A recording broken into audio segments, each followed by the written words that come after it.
Vi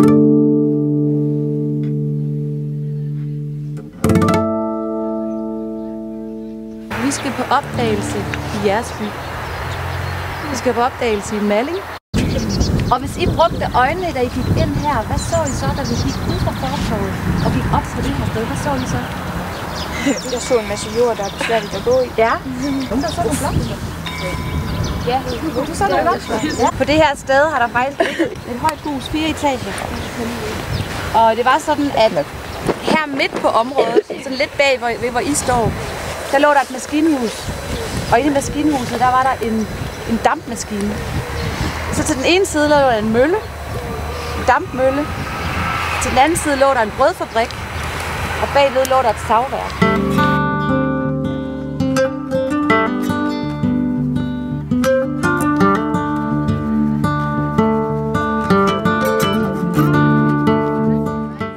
Kirkegården har haft en mur, der er gået hele vejen rundt om kirkegården på alle 4 sider. Og i starten var det sådan en lidt lav hegnsmur, som var cirka 1 meter bred, 2 meter høj. Og senere byggede man oven på den her mur. Man byggede den 2,5 meter bred og omkring 3,5 meter høj. Så den har fungeret som sådan en slags fæstning.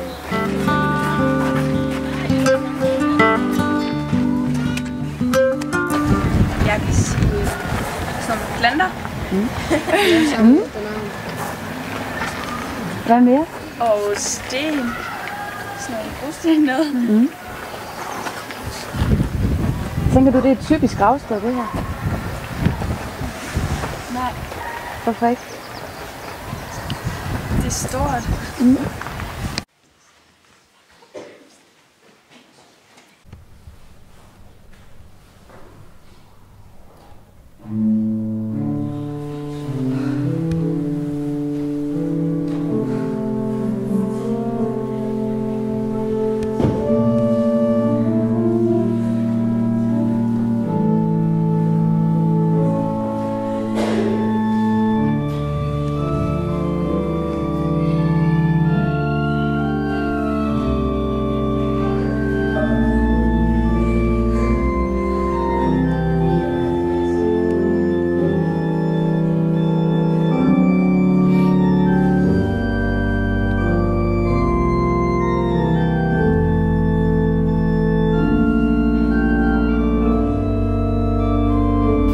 Første jeg spillede, det var sådan en svensk folkemelodi. Det kan godt være, at det lyder sådan lidt vemodig eller sådan lidt trist i det faktisk. Men meget stille i hvert fald.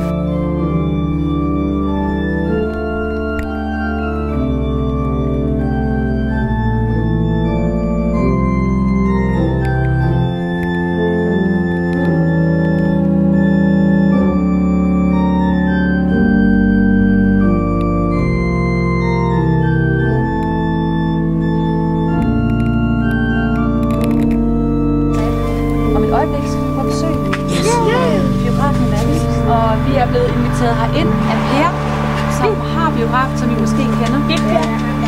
Så nu går vi ind. Malling Bio er en halvgammel affære. Det er faktisk den ældste biograf her i nabolaget. Så da vi nåede op omkring 6. og 7. klasse, altså på jeres alder, der gik jeg nærmest i biografen 3 gange om ugen. Tak fordi I kom. Tak for god ord og orden.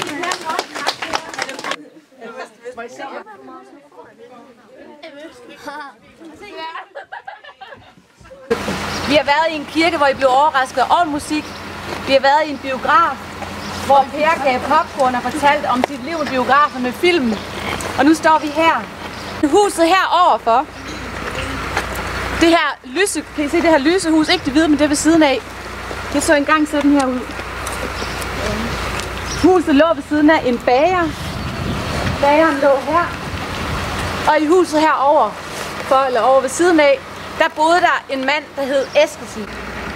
Eskesen, han døde pludselig en dag, da han var i færd med at slagte en gris. Så døde han og faldt om, og han fik ikke gjort slagtningen af grisen færdig. Så heldigvis kom hans nevø, og nevøen gjorde slagtningen færdig. Og i sin tid, så var den her bygning en købmandsforretning. Og købmandsforretningen, den var grundlagt af Niels Jensen. Kan I huske ham? Ja. Niels Jensen om på kirkegården. Niels Jensen har lavet en købmandshandel her. Men udover det, så var Niels Jensen også med til at få jernbanen til Malling. Han var en mand, der fik rigtig meget til at ske her. Og er der nogen af jer, der har lagt mærke til, at der står en mindesten for ham her i jeres by? Til minde om hans virksomhed 1835 til 1898. Ja.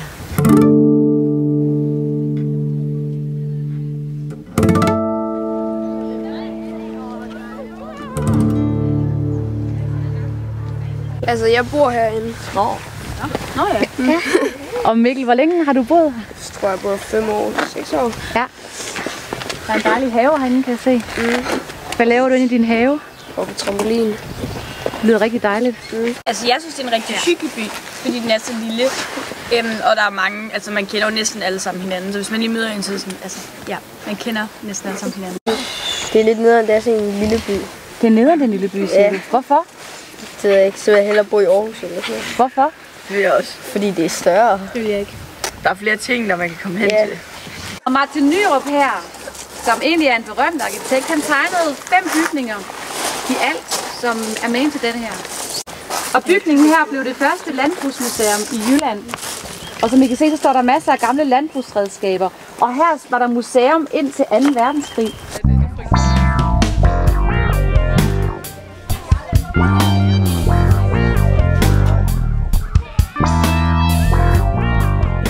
Alle steder er i virkeligheden interessante. Alle steder har noget at byde på. Alle steder har en eller anden slags historie. Og alle steder har noget, man kan sanse.